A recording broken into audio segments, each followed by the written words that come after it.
Ôtez pas tous bien-aimés frères et sœurs. Lorsque j'ai parlé de Emmanuel Macron, qui a manqué du respect à Bassirou, le président sénégalais, et à la femme de Bassirou, la première dame du Sénégal, il y a beaucoup de Sénégalais qui sont montés au créneau et puis bon, qui ont commencé à m'insulter. J'ai dit, je l'ai prouvé, il y a un précédent à cela. Et je vais vous dire une chose. Tous les chefs d'État français pensent que les femmes des chefs d'État africains, ce sont leurs choses. Ils peuvent jouer avec elles. Si vous ne le savez pas, je vous informe. Le cas Bokassa, c'est un cas que nous connaissons tous. Parce que Bokassa lui-même l'a dit en public sur Mondiovision. Mes excuses. Mais il y a d'autres cas. Les gars, il ne faut pas rigoler avec ça. Il y a beaucoup de femmes de chefs d'État qui couchent avec les dirigeants français. Il y a beaucoup de femmes africaines qui couchent avec les présidents français. Nicolas Sarkozy, toute la clique. Vous savez, comment vous l'appelez, Dominique Strauss-Kahn, il est tombé à cause de quoi? Ce n'est pas une femme africaine qui l'a violé. Mais pourquoi il n'a pas fait ça avec une femme blanche? Parce qu'il sait qu'une femme noire, ben, ça ne coûtera rien. Dieu merci qu'on était aux États-Unis et qu'il y avait un précédent. Les Américains aussi voulaient de la peau de Dominique Strauss-Kahn. C'est ça le problème. S'ils ne voulaient pas de la peau de Dominique Strauss-Kahn, ça allait passer comme une lettre à la poste. Personne n'allait en parler. Si nous n'en parlons pas, personne ne peut en parler. Ce que vous avez vu là, entre Emmanuel Macron et Bassirou, ainsi que concernant la femme de Bassirou, la première dame du Sénégal, la deuxième première dame, c'est un manque de respect. Pas seulement pour Bassirou, mais pour tout un continent. Et c'est pour ça que moi j'en parle. En tant qu'Africain, je trouve que ce n'est pas normal que nos sœurs, nos femmes, nos enfants puissent être des objets de plaisir pour ces petits blancs.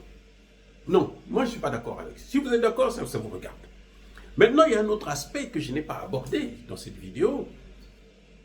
C'est l'aspect spirituel.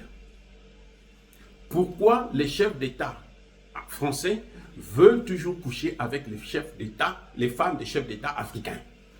Pourquoi? Vous pensez que c'est parce qu'ils trouvent que ces femmes-là sont belles? Mais s'ils trouvaient qu'elles étaient tellement belles, mais ils allaient les épouser. Ils allaient épouser des Noirs. Vous comprenez? Vous avez déjà vu une femme noire au palais de l'Élysée? Mais pourquoi nous, on va tolérer qu'on puisse jouer avec nos femmes, avec nos sœurs? Donc, Emmanuel Macron, quand il le fait, tous les chefs d'État français le font. C'est parce que, concernant Catherine Bokassa, Bokassa lui-même en a parlé sur Mondiovision, en public. Il a dit, il a reconnu que ma femme couchait avec Valéry Giscard d'Estaing, qui l'a même enceintée de surcroît. Et oui, et il a abandonné l'enfant. Il n'a jamais reconnu cet enfant. Mais pourquoi Valéry Giscard d'Estaing a choisi la femme de Bokassa? Vous croyez que c'était la plus belle? C'est pas parce qu'on est la première dame qu'on est la plus belle du pays. Elle est belle par rapport à celui qui... La beauté, c'est relatif. Hein? C'est relatif plutôt. C'est-à-dire qu'aujourd'hui, quelqu'un peut trouver votre femme aussi moche qu'elle la trouvait très très moche, alors que vous la trouvez très belle. Il n'y a pas de baromètre, il n'y a pas de modèle. C'est que les blancs font là. Quand vous voyez sur les modèles et autres là, ça, on s'en fout de ça. Ce sont eux qui décident, qui donnent des critères. Mais les critères de tout un chacun, là, ça ne se discute pas. Voilà. Donc, écoutez bien, ce n'est pas seulement pour le plaisir. Ce n'est pas seulement pour le plaisir. Ça a un aspect spirituel que eux, les dirigeants français, en particulier, connaissent trop bien même. Vous savez, il y a des gens, si vous voulez les affaiblir, passez par leur femme. Un homme, pour l'affaiblir, la femme est de beaucoup. Même dans votre famille, si les gens veulent vous descendre, ils utilisent le plus souvent la femme. Si votre femme ouvre la porte, c'est fini, votre famille peut vous avoir tranquillement. Ça, c'est l'aspect spirituel. Parce que quand ils sortent avec les femmes de nos présidents, c'est pour dominer non seulement ce président, mais dominer tout un pays. Vous allez constater que les femmes des dirigeants africains qui sont sortis avec des Occidentaux, leur pays succombe, leur pays tombe d'une manière incroyable. Le cas de Bokassa du Centrafrique. Le Centrafrique avait des leaders politiques, des panafricanismes. Eh oui, avant Bokassa, il y avait un panafricaniste qui était à la tête du Centrafrique. Depuis que Bokassa est venu, il a pris le pouvoir, qu'est-ce qui s'est passé? C'est le pays qui a souffert le plus en Afrique centrale. Le Tchad a connu des difficultés, des guerres, mais le Centrafrique, c'était une situation catastrophique à cause de cet aspect-là. Et là, le Centrafrique, ce qui était pire, c'est que Bokassa lui-même était d'accord que sa femme puisse se livrer à Valéry Giscard d'Estaing. Et je veux vous dire une chose, pour preuve. Là, il y a des chefs d'État en Afrique. Je ne vais pas citer les noms. Faites vos recherches, vous allez le découvrir. Quand il constatait qu'il avait un adversaire très fort, talentueux, qu'est-ce qu'il faisait? Il faisait tout pour coucher avec la femme de cet opposant, y compris par la force. C'est-à-dire, on peut prendre votre mari, on envoie le mari en mission, et puis il vient, on encadre le secteur, et puis il vient coucher avec la femme. Il n'a même pas besoin de la draguer, il vient, il la couche. Ça, c'est un viol. Mais pourquoi il le faisait? Mais pour prendre le pouvoir. Et quand il finissait de coucher avec votre femme, il vous oblige à rester avec cette même femme, à la garder, à coucher avec elle aussi. À partir du moment où vous aussi vous venez vous coucher avec cette même femme, c'est fini, tous vos pouvoirs sont partis. Et vous allez voir maintenant l'opposant devient doux. Il devient bien avec, ce président. Et le président en Afrique qui l'en fait. Vous voyez? Donc, les présidents français, quand ils le font, ce n'est pas seulement pour le plaisir.